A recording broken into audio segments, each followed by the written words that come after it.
К другим темам. Стали известны результаты национального рейтинга состояния инвестиционного климата в регионах России. То есть, насколько комфортные условия созданы для ведения бизнеса в субъекте.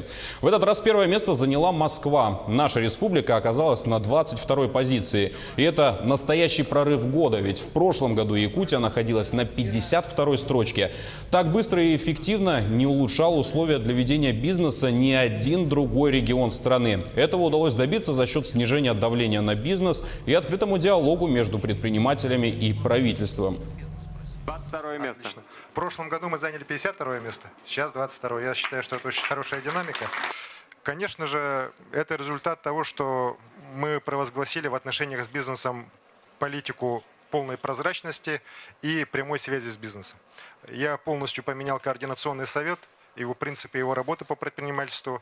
Сейчас 92% в нем занимают предприниматели. Предприниматели вошли у нас в проектный офис, с которым мы вместе сгенерировали план план продвижения работы, улучшения нашей позиции в инвестиционном рейтинге.